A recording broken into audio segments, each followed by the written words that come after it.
right, we'd like to hear your views on this. Trevor Mbija at Citizen TV Kenya. Use the hashtag Daybreak. We'll come to that in just a bit. But Abdullahi, I was promised you a chance to respond to what you're hearing here in terms of the government heading in the right direction.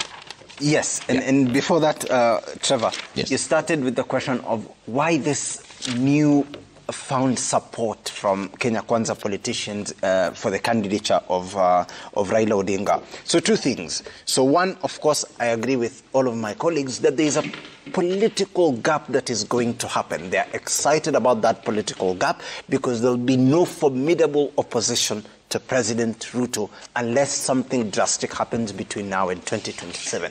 They are excited about that opening up. Secondly, of course, it is the statement that you said. We've been given marching orders. Those are the types of politicians we have in this country today. When they are told to go east, and more so politicians from Kenya Kwanza, when they are told to go east, that is where they go. That is simply why they are in support of the candidature of Raila Odinga, because the boss is in support of that candidature, and the boss is in support of that candidature because of the first reason, which is he is excited about the gap that will be created when Raila Odinga can no longer contest the 2027 election, if and when he succeeds for that position.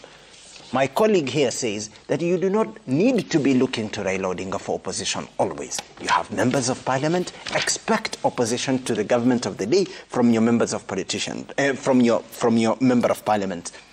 150 of them, Trevor, did not bother to show up to vote for the housing fund bill at the second reading. 150 of them.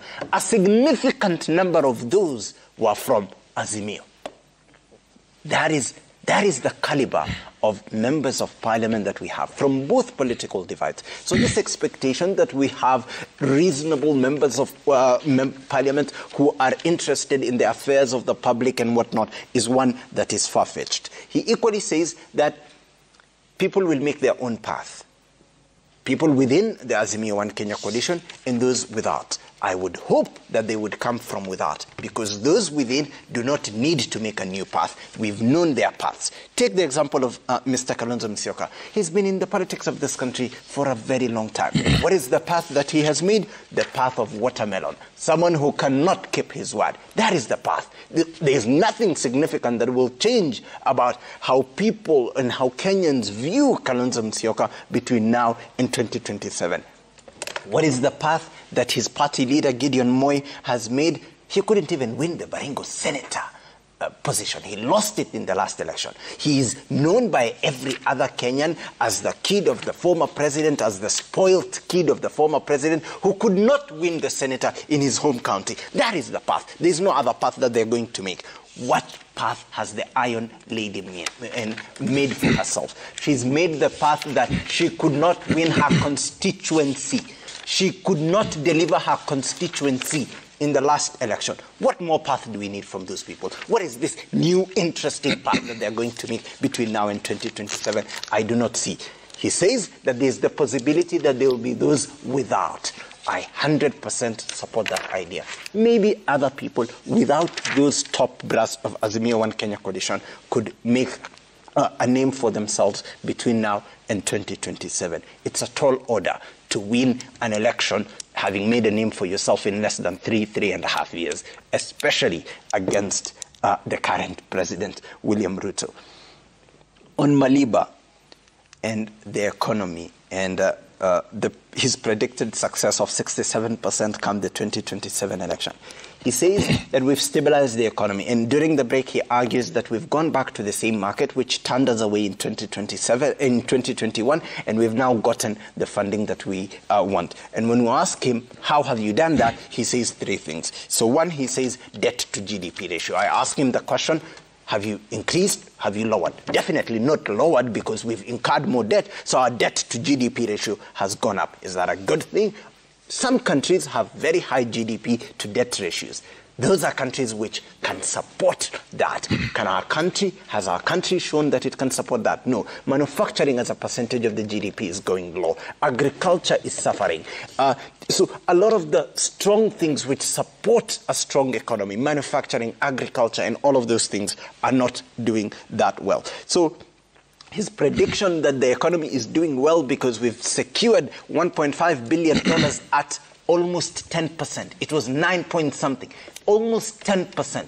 The government is borrowing at 2 digits, almost, in a foreign market. What do you expect in this country? So he might think that the government of the day, coffers are doing rather well as a result of the 1.5 billion people, but the truth of the matter is that everyday average Kenyans are doing far worse than they did in 2022. The government is taking more and more out of their payrolls. They are going home with way less figures. They are now being forced to pay for a housing fund, which they do not know how they will get these houses, who will get them, how they will raise the deposit, and all of these things. So the average Kenyan is not doing well as far as the economy is concerned. Okay. Now, Kango, ready to respond. Trevor, Maliba, yes. I start with Abdullahi.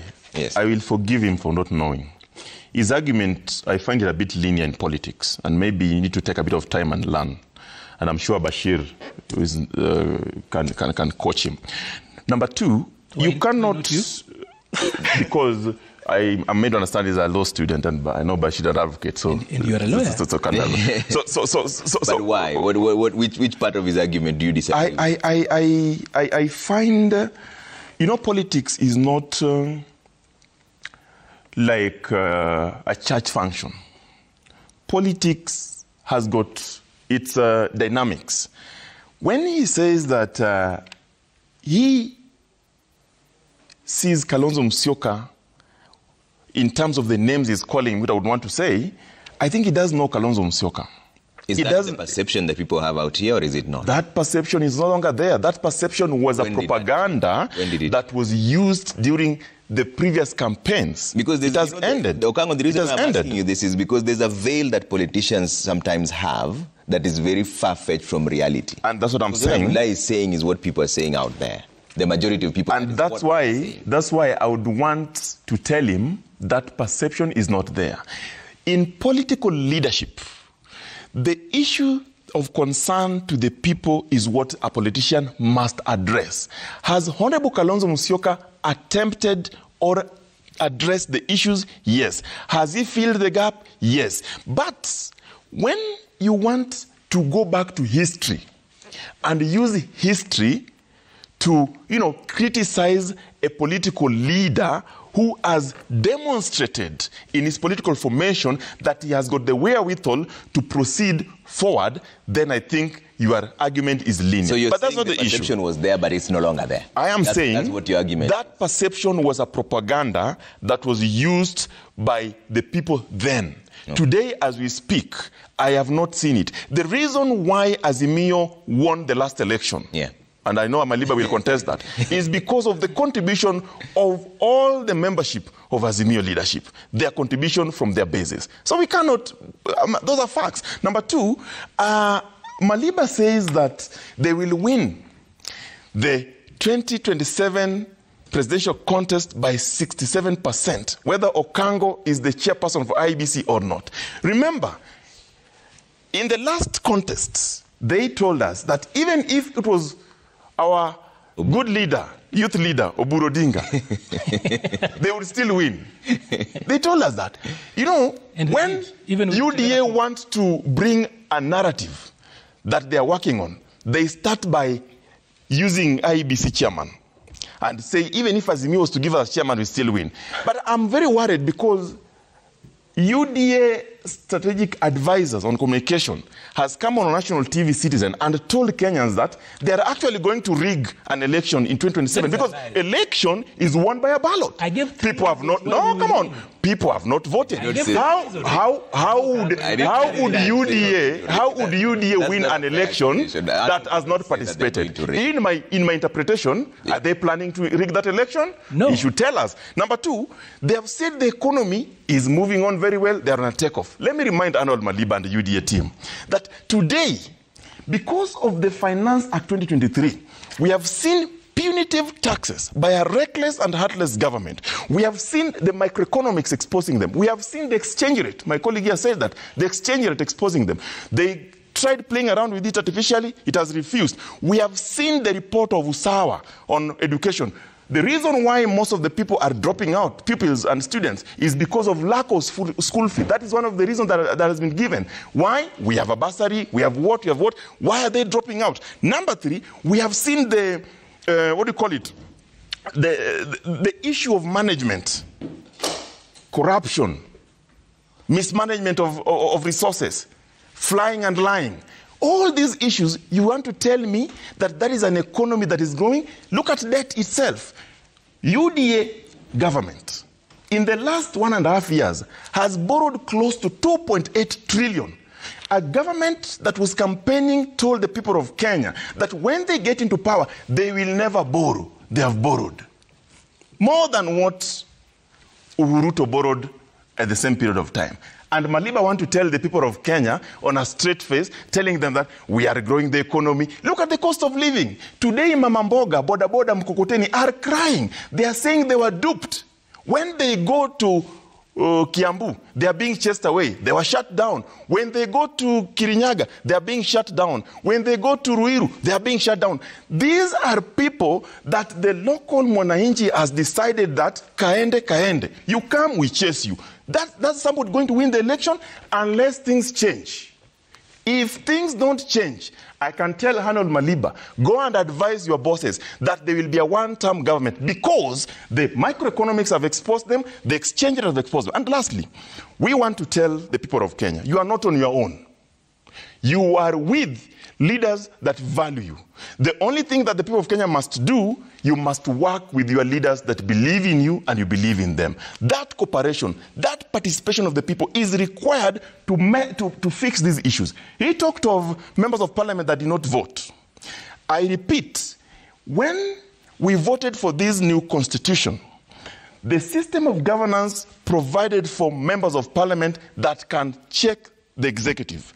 Even if it's Azimio or Kenya Kwanza, that person who is representing those people in parliament has got a role to do. The people that is representing knows the provision, or if they don't know, they should know now that there's recall clauses that you can use. You can use a recall clause to recall your member of parliament who is not representing. It's a very difficult thing. It's a difficult thing, but it's in provisions of a law. It can happen. However, you can also come out and fill in the gap. The reason why some of us left their jobs to come and do politics is because we were tired of complaining. We must participate. We can come here and talk of flowery language, how so-and-so is this, how so-and-so is this, but if you don't participate, you'll remain an analyst. We must be the people that are going to make change. Okay. I am happy when Bashir says that the coming contest should be the contest of the young people, me, him, and others, and Arnold here. That is what we want to see. But we cannot go there. Arnold has someone. I mean, really, if he has someone, but I want to persuade him that because he's now seeing the light, maybe drop that someone and get that. But let me finish. Trevor, yeah. I want to plead with Arnold and their government that because the people of Kenya are crying, and because they strongly believe that one of the individuals that has consistently fought for the people of Kenya, they want to push him out, which for us, we are not celebrating. We are saying it is his right and his wishes that we must respect to go to the AUC. Now they believe that because, look at the BPS. When you analyze the BPS itself, the plan, policies, and strategies of the BPS are irredeemable. They are planning to bring more taxes. If you do the arithmetic, in fact, the analysts tell us that, the economic analysts tell us that, they are going to increase taxes by over 27,000 shillings per person overall. First of in all, the new BPS, as an issue there. It has an issue of 45 billion gap. 4.188 and 4.4. Yes, so that is that a government? Is that a government that would come back? The people of Kenya are wise enough.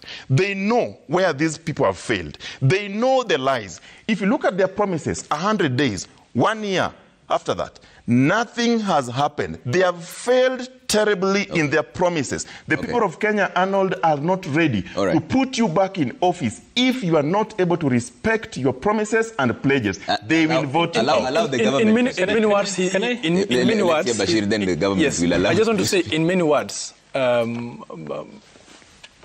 Michael Okango says that the regime is a mess. He's reiterating what I've said. Yeah. And if it continues this way, forget about 67%. They won't even attain 20% of the votes. Trust me. You know why? Because when somebody speaks the reality in terms of what's happening with the economy, in terms of whether are we looking at the question of innovation, are we looking at exports? What are we looking at? There is nothing we're exporting as a country. We are not nurturing talents. There's nothing we're coming up. All those things that were in that particular manifesto are neither here nor there. So we're asking ourselves, how are we going to improve this particular economy when you're not creating opportunities? Recently, the president himself realized the reality and told the people of Kenya that there are more jobs outside the country, and is asking people to export their talents. Mind you, the same people who want to leave this country for better opportunities outside are always lining up at Nyayo House and again are having difficulties in getting passport documents. And these are professionals, these are educated people. That is the government. My colleague here wants to paint a picture of it doing better. And I think by winning 67%. In law, we say there's a bystander test, meaning any person who is standing by the roadside, it's called the bystander's rule, will give you an opinion of how a government is performing. Arnold,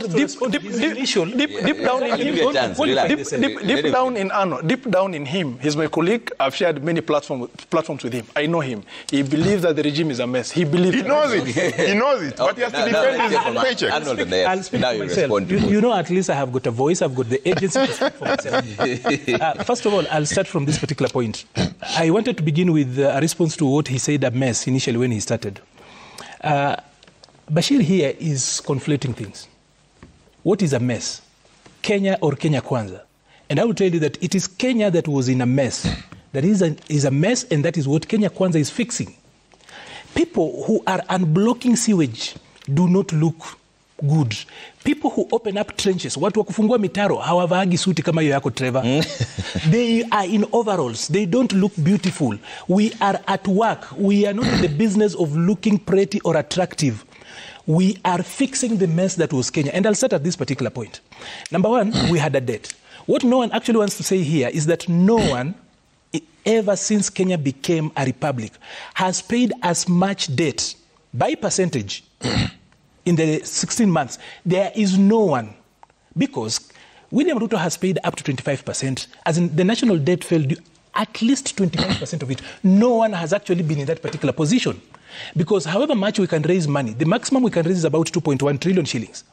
Even if you are to pay that, you will still remain with almost $500 billion that is not serviced. You have not taken care of recurrent budget. You have not taken care of the development budget. But do you know what? The Standard on Sunday did an article that said that data shows that Kenya is not facing recession. The recession, and I'm quoting the Standard, the recession is in our emotions and feelings, and partly in our pockets. Do you know why it is in our emotions and feelings? It is because of rappers like Okango here. It is because of linguists like Bashir here and Mohammed here, poets who come out here, merchants of venom, people who are out kuuza fitina and to actually incite the ground. Okay. I'm talking, that's what the Standard, that is my interpretation. On that, and you're still with you. So on that point, okay? Yes. So the Kenya Kwanza government borrowed 1.2 trillion in 9 months. Okay? Yes. Higher than everybody else. Yes. And now another report by the government itself. Against what background? Another report by the government itself says the Kenya Kwanza administration borrowed another 223.5 billion in just 5 months. This is according to the National Treasury. Again, Trevor, my question is, as you raise that question, against what background? Against a background where we have got up to 25% of the national debt falling due within that particular framework. So you borrow more. The danger, no, this is the story, and I've told you, there are 3 parts here. We are talking about, Trevor, today as we speak, out of every 100 shillings that we collect, 40 shillings goes to pay interest on our old debts. 40 shillings out of 100. Who incurred the debt? Who incurred the debt? Your party leader, Uhuru Kenyatta, who is there. Who was his deputy? So going on. Uhuru? Who was his second deputy. Who was his deputy? Let Andrew finish his argument. Let's get going. So number one, there is the debt situation that no one wants to talk about. So there's this easy line. You're not the first people to pay the debt. But no one was in a similar debt situation as we are. Secondly, the economy was in a mess, like he says. It is Kenya that was in a mess. We are fixing that. We don't want to look pretty, we don't want to look beautiful, we don't want to be popular at this particular point, because it is time to work. It is time to fix the mess he's talking about. So we fixed up the macros. Like I said, I used the word, we have resuscitated the economy. It was in a coma. That is the mess he was talking about. So even as we speak around here, if you are to listen to these congregation of mourners seated on this particular platform this morning, you would think that this country is actually burning. Yet we've been able to actually get out of a place where we were. Now we are standing out pretty. And what have I said? That now we are building the fundamentals to help us take off. And that's why I told you that we also know how to do politics. That is the reason why people who had a government with the whole deep state, but in those days they used to sell fear by just showing up on loans in Atuoli's home, and you just take a photo there. That was fear, and then it's uploaded. And what did they already have started the same strategy by taking photos. There was another photo taking. And by the way, when you listen to Okango, by the way, you will think that Mama Mbogas are only in Githurai, in Kiambu, and that there is no Mama Mboga in Kaspul Kabondo, where he comes from. That there is no Mama Mboga in Homa Bay, where his relatives come from. There is Mama Mboga again everywhere. Then the other thing is this. I spoke very well that we're going to win because, number one, we know what to do that is right. The people of Kenya make a decision on who becomes president at least 2 years to an election. Next year will be that particular mark. Okay. Like I've told you, we have resuscitated the economy. Yeah. We are putting in place the fundamentals to ensure that we take off.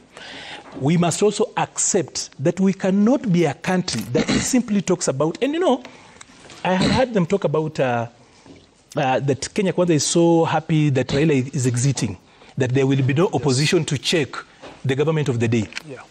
William Ruto really wants a strong opposition, to the point that in his first memo to Parliament, he said he wants to have a powerful office of leader of official opposition. Okay. Because the structure as it is today, we have got a lot of problems out there.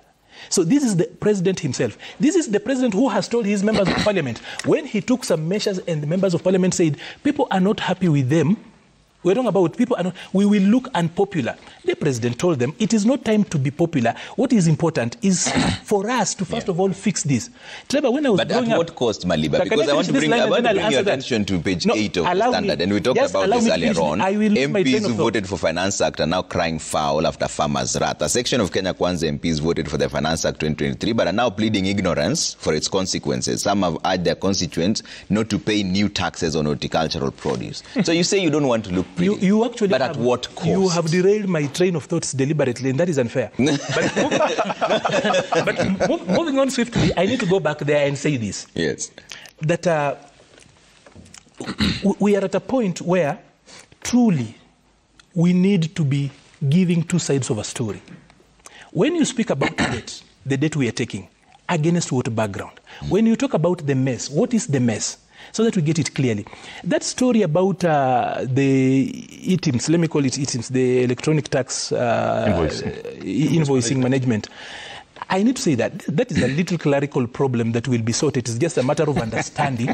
And we love to come up with hills, as in mountains out of molehills. That is a small issue. Oh my God. See all the members who have been quoted there. There's not so much of a bigger issue around that. So the people like Okango will be here spewing poetry, using big words, and you think like the country is not working. But when you cast that big English against the data, you cast that big English against the fundamentals, you realize that William Ruto has done so much, number one, because his boss, by the way, expected this country to burst last year in June. We defied that. We've gone back to the euro market that his boss tried to go there in 2021, and he was chased away. I've seen Mohammed here saying about that 9.5 is near, is double digit, and then he comes back and corrects this now. You know, you are dealing with a lot of poets here. People want to chase na maneno so that then they incite for purposes of getting a good clip, for getting a bite that can actually trend. But is it true? We should not. Is it false what they said? No, when you say that 9.5 is a single digit, not double. So it should be absolute. And by the way, and then finally, Bashir here said that this country is not growing talents and everything else. Look at Mohammed here. This is a talent. Do you have an This is opportunity for him? I'm saying, no, as in, you're saying, as a point that he has. I have not even made the point. Finish. I've not even made the point that they're interjecting. But he can't talk forever. Let him finish. He's alone on this one. So if you look at Moha here, Moha is actually a talent. This one. Where will he apply it? Wait first. I have not even said the point. And you don't want as points. a country, we are not even growing talent. Citizen is here. It's growing Moha. Look at this. He's a student. It's not the president, people, it's you said this country is not, the president's business is not to grow talent. You said as a country we are not growing talent. Moha is here. RMS is growing this particular talent here. I will respond. Let me just finish that particular point. By the way, out of the 13 countries that export labor highly, number 1 is Ireland. It's not Kenya. Very developed, way much higher than us. Look at countries like Philippines. Even Britain is way ahead of us in export of labor. And people are seated here with 3.5 million people who are paying pay as you earn. And they are telling us we cannot export. And we are not even top 17. This kind of because they don't give us passports. You know, people will have left. What passports have they not been given? Don't you have a passport? I don't. Why don't you have a passport? You cannot be wakili na huna passport. This one should be struck from the role of advocates. How can you be a wakili who does not have a passport? Okay, let's go. It is either one. Because 2 years down the line, 2 years down the line. Okay. No, you will explain why that's allowed. Yes, 2 years down the line, my passport is still lying at immigration house. I always go there. Yes, he's now in power. Inefficient. Has been able to be in power for 2 years. You see, Trevor? Yes, he has been. I feel he has been. 16 months. No, he has been. It's 16 months. Trevor, he has been. He was the deputy president. I feel. Okay, one at a time. Let's hear Bashir. I feel for Maliba, his job is very difficult. No, my job is easy. He's trying to propagate ideologies. He's trying to speak for a government that has nothing to show for. You know, that's the worst job. And nobody will envy his job, by the way, for the record. Because if you look at this government holistically, there's no one positive thing that you can say about it. One, if you look at the negatives, they are trampling and distracting and destroying and making a mockery of the rule of law. They are making a mockery of our parliament. The president has actually captured the parliament. That's what they're saying. He's trying to capture our judiciary. By the way, for the record, it's truth. When you look at the kind of bills that are being passed, they are not passing any bills that are central to farmers and our people. They are I think ordinarily they pass bills that burden and add more burden on the shoulders of the people of Kenya. Why? It is because that's a parliament has been captured whereby the majority leader or the members of parliament, let's say you're a member from Gatundu or they're the majority leader. Ideally, when a bill comes before the House, if it is going or if it has no interest in the interest of your people, you are supposed to vote against it. But you know, the president has created us a strategy whereby if you're a member of UDA and a bill that's sponsored by the government comes before that House, you are not supposed to think about your people. You are supposed to pass it. Robot. The party issue has been given a priority over the people, contrary to the envisagement of the Constitution. That's what I'm saying. There's nothing good to show about this particular regime, which is why we are saying, when we say the truth in terms of the realities of this particular government, one, have you seen any person who is being prosecuted for corruption? No. Read the most recent report of the Auditor General. Really? The situation is worse. Corruption has been cascaded, not just from the national government to the counties. Which cases? Yes, you see, actually, Trevor, in terms of fighting corruption, I think Uhuru's regime was bad. should respond to him. Uhuru's regime was bad. Yeah. We saw a few cases that were actually shown on the media in terms of trying to fight certain corrupt elements. But this regime is a champion of corrupt elements. Trust me, if you amass some wealth, you will even be appreciated, blessed, and you'll never see, or you will never find a way before the courts or any corridors of power. You know why? It is because the president has captured the office of the DPP, he has equally captured the office of the EACC, he has actually captured the DCI. That is the sad reality that I have to tell him. That's what I was saying. Unfortunately, nobody will envy his job. I'm a practitioner. I'm always in court. Allow me to It's in the legal system. I'll allow you to respond. Just write it down. No. No, write it down. You'll respond. Because they'll all have something to say. As I keep on saying, his job is difficult. We feel for him. Okay. Abdullahi, you also adversely mentioned. Yes. I just appreciated that he's a talent. That RMS Let Abdullahi speak. Let Abdullahi speak. I look forward to serve with you in Parliament in the future. You are a good talent. I'll start with Okango. Yes. When I said the things I said about the Honorable Stephen Kalonzo Musyoka, it's not in bad blood. That is the absolute truth. And Okango does not respond to those issues. He tells you that they have made a name for for themselves because they have been addressing issues of interest to the public people.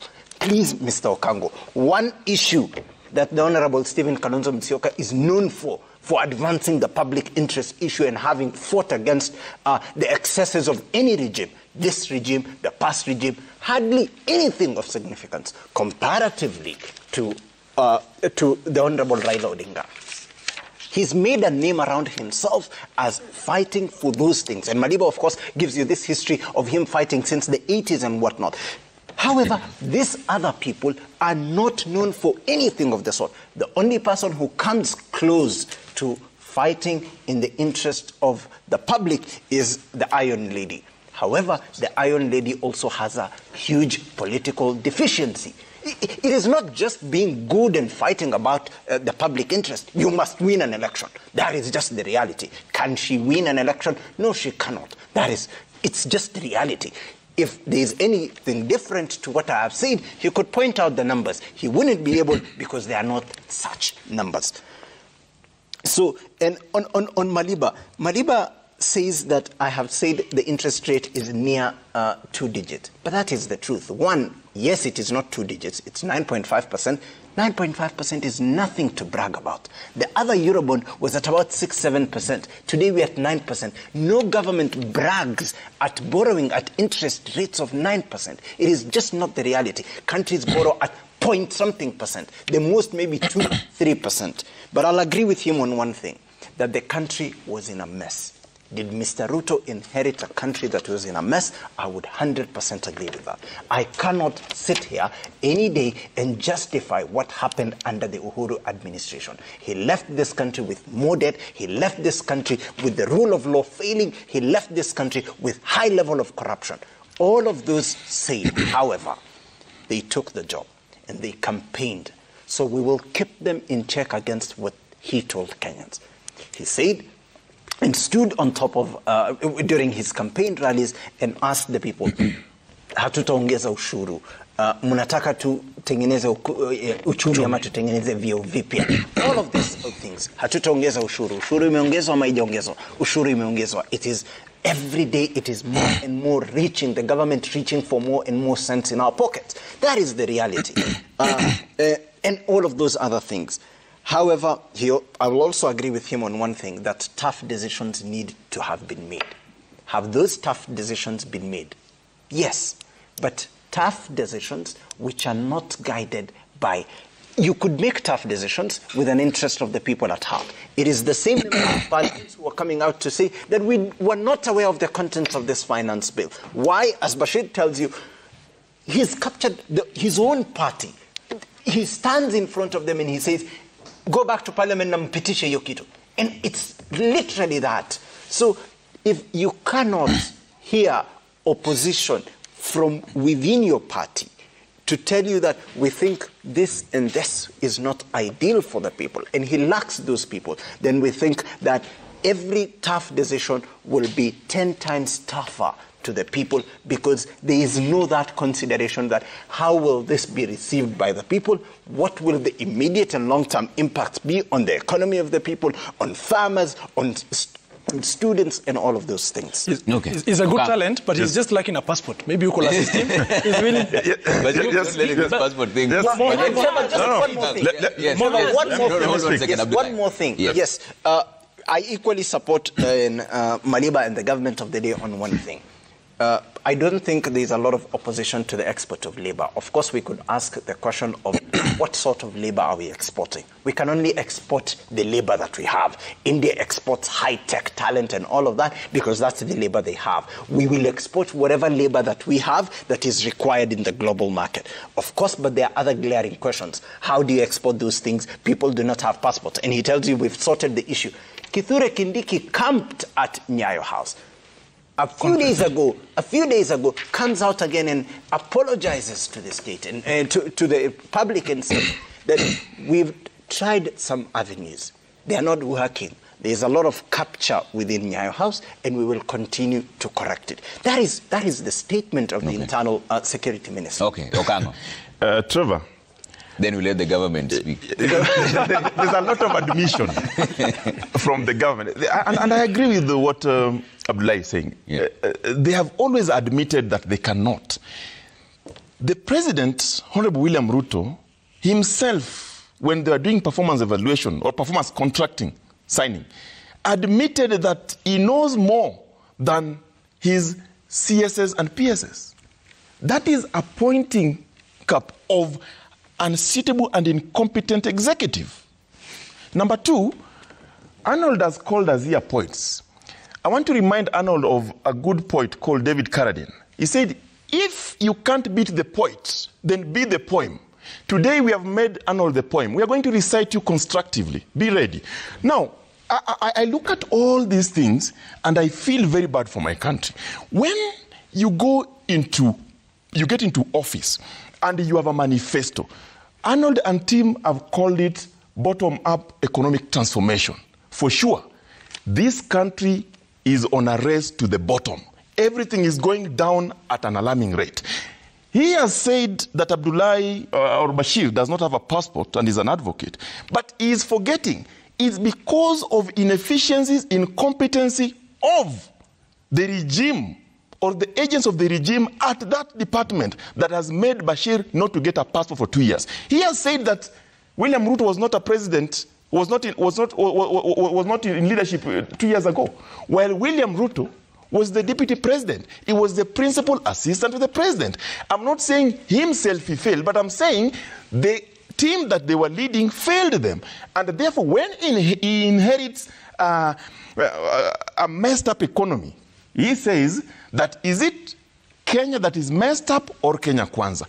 Kenya is led by Kenya Kwanza government. When you are leading a messed up economy and you have an opportunity to make it better, then you are equally messed up. I want to advise the UDA strategic advisor, Mr. Arnold Maliba, that when you inherit a dilapidated economy, as put by the truthful man, your boss, Rigathi Gachagua, you must do everything possible to fix that economy because you took oath of office that you are going to protect the constitution and the people of Kenya. They have failed. And lastly, we know that this regime has got no regard for the people of Kenya.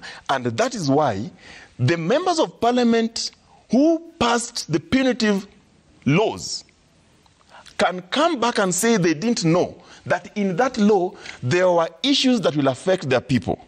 Today the buyers of avocado are going to Uganda and Tanzania. That is a market lost. While we have members of parliament crying and wailing in the villages that we didn't know. Where are the lawyers to advise us? Mr. Advisor, please advise them. Number two, we know for sure. Wasn't that? No, I mean, let me finish. Yeah. We know for sure. When they campaigned, they told us, and they were religious, they kept on quoting the Bible, they told us Isaiah 1-3, that woe unto those who make bad laws. Today, the bad laws are being manufactured right at their doorsteps. Bad laws that has sent Mama Mboga, even if that Mama Mboga is in my village, Kabondo Kasipul, she is suffering. That border in Oyugi's Sikri is suffering. That border in your village is suffering. Why? Because Arnold has failed to advise his bosses that the ground is not receptive anymore. The ground has shifted. Why? Because of failed promises. I want to submit by saying, for us in Azimio, we know for sure it is not our duty to provide this to the people. You have a government in place that has stamped that they know what they are doing. We have left them to their devices. Today, it is a race to the bottom. What we are telling the people of Kenya, prepare for change. Okay. Maliba. I need to respond to a number of things raised. Yes. Number one, that I need to say this, that whereas Kenya Kwanza has got the solutions to fix our economy, to deal with the national reconstruction, to put us together, Kenya Kwanza does not have medicine for toxicity. There is so much venom and toxicity when you feel Bashir here talk, when you hear Okango speak here. That particular medicine and prescription we will not have, and probably we so will address the issues that they address the issues. So we will. That's why I'm actually telling I will avoid the venom and the toxicity they have in, because they go on the extreme. So I will deal with the issues and ignore the venom they actually are spewing. I can actually ask for Pastor Nganga or probably Ezekiel to pray for them if it's possible. These ones need prayers. Now those are your intercessors. I appreciate. I'll start with Mohammed. Yes. So Mohammed says that if you took a loan 10 years ago at 6-7%, you should still be able to take a loan today at the same percent, when the world economy has actually changed. I'm just using the figures he used. We've done 9.5%. Initially, remember when we went in, even a day before that, we were told we would take it at 13.5%. Remember that? It's on record. We pushed back and brought it to a single digit, which is actually a milestone. You need to look at where we are coming from. Our situation, even as we get into the market, before we go to this. So that is a plus. Let us not really sometimes just go out there for purposes of portraying the government as if it's not working. By the way, Azimio has got an inventory of merchants of trauma. People whom, if you read on social media, you'll just commit suicide. If you listen to some of them like Okango here, you know, if you listen to Okango, you feel like, but you see, what they don't do, other than singing dirges in a funeral that does not exist, they give no solution. Azimio is not the solution to our problems here, because their thinking is at the same level as that caused the problems we have in. If they want to carry on the way we were working under Uhuru Kenyatta, that is how we got into this particular mess. Azimio is definitely not the solution. So they can go out there, speak passionately, get bites, use all those things that get to retweets and everything else. But that is not how you run a country. A country is not run by the things they actually are doing. Partly, we are in this mess. When we just had done elections, instead of them allowing us to move on, and you had me saying that Azimio won, where did they win? In their own head? In their own dreams?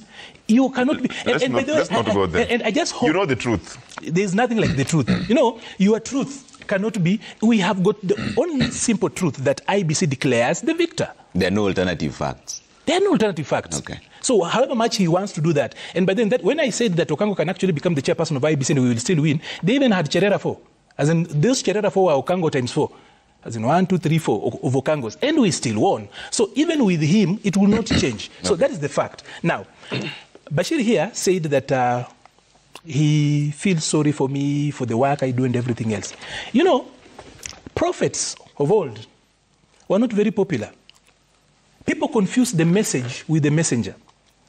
I am here to sell the message of hope because I've been to the kitchen and I have seen it's being cooked. So for those who are feeling hungry, I am telling them, prepare your appetite.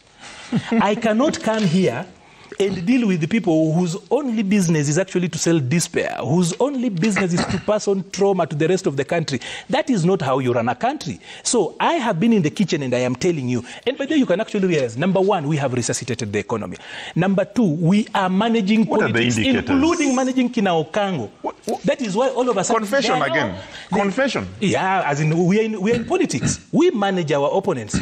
Even as we talk about the AUC and other things, we are managing you guys and you guys to hiyo shindano ingie pole. But I need to finalize by saying this. I need to say this. Let me finalize on this submission by saying this. Yeah. Remember when I was a child, quinine was still being administered commonly for, malaria. I think, malaria. And then there was its cousin called chloroquine. So nasty in the mouth. Yeah. When my mother gave me that medicine, and I hated it and would throw kicks and everything else, it's not because she hated me. It's because she loved me. And by administering that bitter... punitive tax to Kenyans. That bitter medicine, it was so that nipone. Some of the actions we have done, do we save the soul of the nation, or do we please and do populist stuff to just ensure that Okango does not say what he's saying? We can allow him because he has got his right to say whatever he's going to say. But some of these decisions, you look left, you are damned. You look right, you are damned. So you pick your better damnation. For us, the better damnation is to ensure that the country lives. The country that Okango and his party leadership brought down. The country that Okango and his leaders put in this particular mess. is the one we actually have saved. We have resuscitated this particular country. Yeah. We are now on uptick. And I will tell you, from next year, we will play politics, and you will not hear of them. We will still have you. That's what I'm actually talking about. Okay. 67%. Yes. And it's important, Trevor, but we need to actually arrest this idea. Whether Raila stays locally or he goes to Addis, whether he wins or not, William Ruto will be the president in 2027. Okay. You can diarise that, you can mark that, because he has fixed the economy, he's managing the politics, and he knows how to do politics. Okay. From next year, you will actually see William Ruto, the legend. Okay. Let me bring in some feedback. There's a lot of feedback coming through. Then I'll come to all of you for closing remarks. We've really run out of time. Just a minute each for closing remarks. Let's bring that up and see what you're saying at Trevor Mbija at Citizen TV Kenya. Use the hashtag Daybreak. Let's bring that up on screen and read that, and then get final closing remarks from my guests here in studio.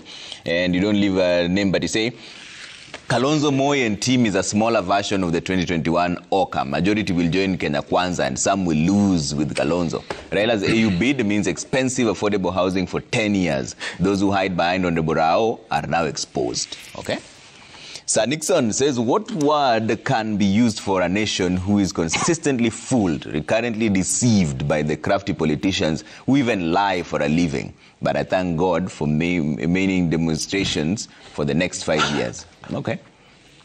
Babu Michael says it's true that if Raila goes to AU, he will not participate in active politics. My appeal to all Azimio leaders and legislators is they must keep their eyes always on the ball. They should never go to bed with the government and fail to oversight.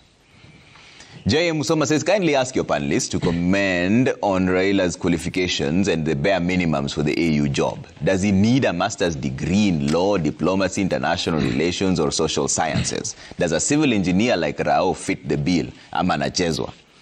Okay. Godi Baraza says, the more Kenyan people continue wading through the hail of debilitating taxes, he means, the more they become afraid of the Kenya Kwanza administration. It's time President Ruto shielded the common man from this pain. Youth Power says if Raila wins the AUC chair, Kalonzo will really have a long way in 2027. He must strategize his politics as early as now. He should be strong, recalling that when he backed Raila in 2022, he was not given even the opportunity to vie as his running mate. Okay? Frank Orinde says Treasury confirmed that Kenya Kwanza have acquired huge loans for development, yet no one can pinpoint a single new project under this regime. Where are they taking the money? The other day, they blizzard another Eurobond at a higher interest rate, an expensive cosmetic surgery.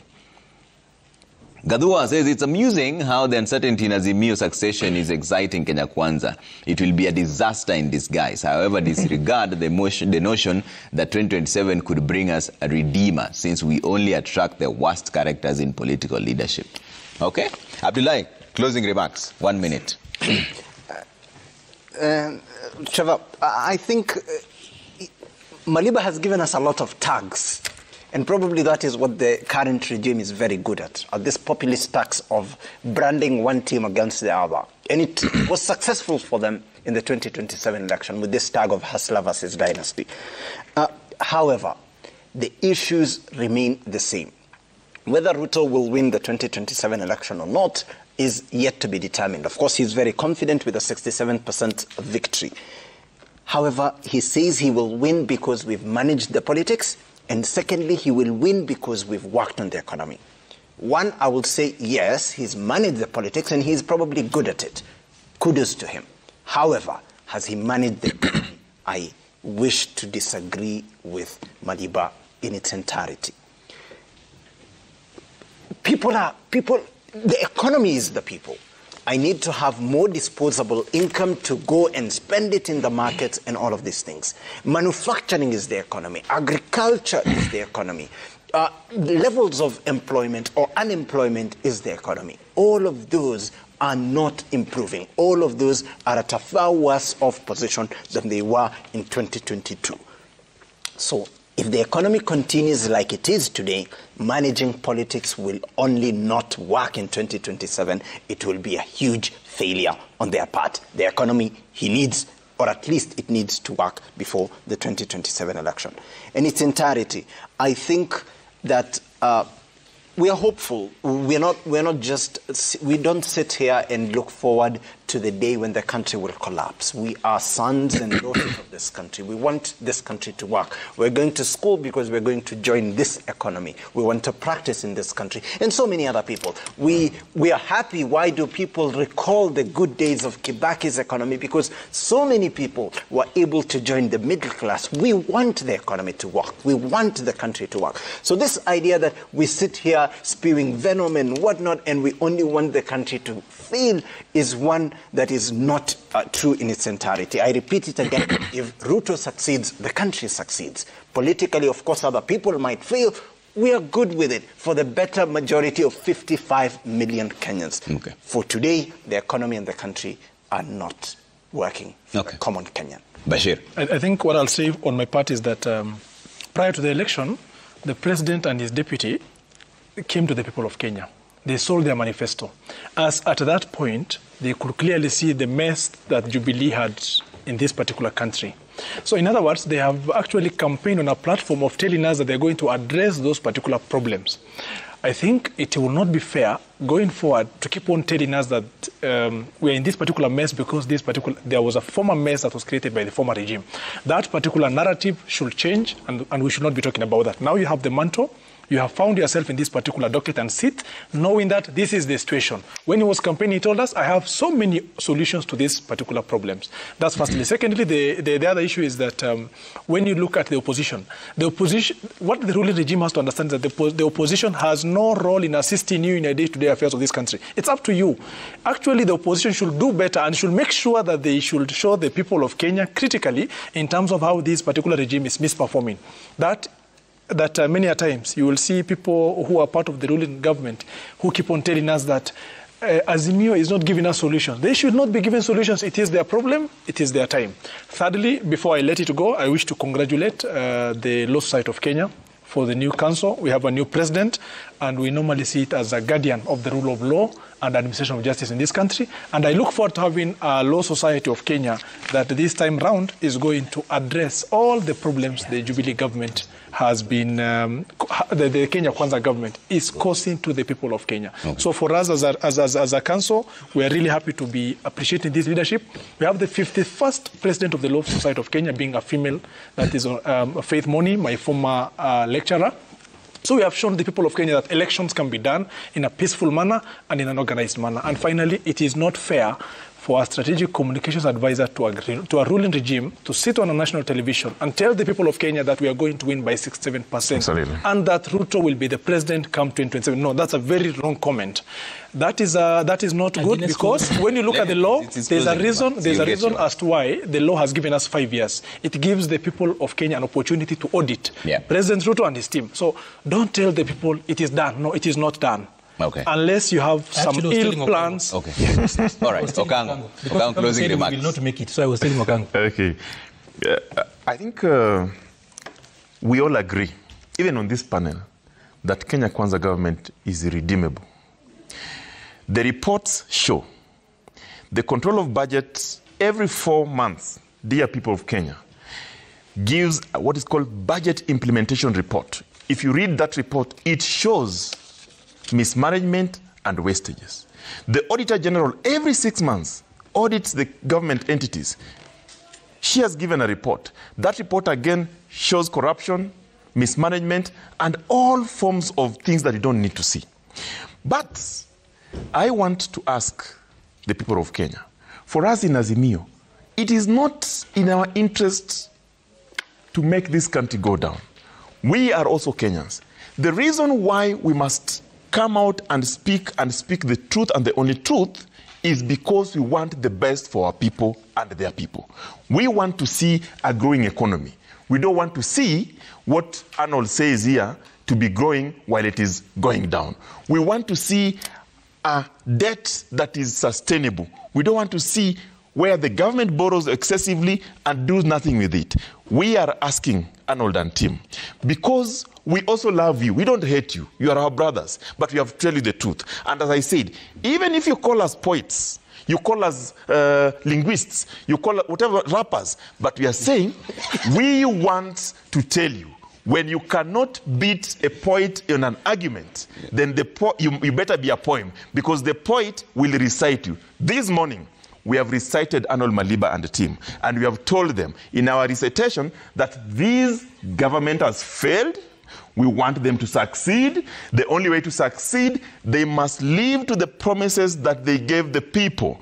The strategic communication advisor to UDA has come on national TV and told Kenyans that they intend to get to power with orthodox means. We are telling them on their faces this morning that that will not happen. Why? Because even if you manage the politics and the politicians, you will not manage the people. The people have shown you a yellow card. In the coming weeks, they'll be telling you that there's a red card on the left hand. And if they lift it, Arnold Maliba, you will never appear on this show because your work will be done. Okay. Maliba, closing remarks. At least, you know, Okango is not the manager at MS. I'd be worried if Kaikai says that. Azimio TV, I don't want to appear on Azimio TV. So, anyway. Number one, I love what the COB is doing, the control of budget is doing. At least under this particular regime, she can give what the media would call damning reports, and Okango would use that to call that as mismanagement and everything else. That status is actually healthy. Under the leadership that currently leads Okango's party, she was being forced to make payments via WhatsApp. She doesn't have the similar case today. It's true that Kenya Kwanza said, and everybody agrees that it was a mess. That Kenya was a mess. We knew that there was a mess. But you see, Trevor, I've worked in some war zone places, and there's something we call BDA, that is the Battle Damage Assessment. So when the team that goes in to actually either do a rescue or to do, after you have secured an area, you consolidate an area, you secure and then consolidate an area, they normally do a BDA, that is a Battle Damage Assessment. So when Kenya Kwanza got into government, they realized that it's true, we knew things were bad. But when we got in, we realized that it was much worse than we actually thought. So there is no difference between what Kenya Kwanza said while they were campaigning and what we found in. We only now brought in a data-backed, an evidence-backed. Now, what report that we told you it is bad, actually it is this degree of bad. So you cannot say that that is not what we said. We said the same thing, but now we have brought the data to confirm what we said after we have gotten on the battleground to do our BDA. Then, this is what I said. We have resuscitated the economy. It's on a trajectory upwards. That is one of the reasons why William Ruto will win an election. We are managing politics very well. We have not had a handshake, and it's not going to happen. Whether you write fake headlines, whatever, there will be no handshake. We are managing politics so well. William Ruto is doing that very well. That is the second reason why William Ruto will be re-elected. And number three is the people. That the people at the end of the day, they will complain, they will look at issues, but then our people are intelligent and they will look at those two things. Was the economy fixed? Yes. Was politics managed better? Yes. The people of Kenya then will actually decide to actually vote for William Ruto then. And that's why I'm actually saying that looking at our opponents, starting from the chairperson, the prospective chairperson of the AUC, going below, including Okango, is that when we look at all of them, they will not have a scorecard that will match the economy on what we have done so far. They will not have a scorecard on managing of politics because we will have managed them, because that is what we are managing anyway. And then finally, the people will be with William Ruto. So for all the young people, these people who are seated here, I think Moha is a Gen Z. But the rest of us are millennials. I'm also not that old. Were you born in 1998? Were you born in 1998?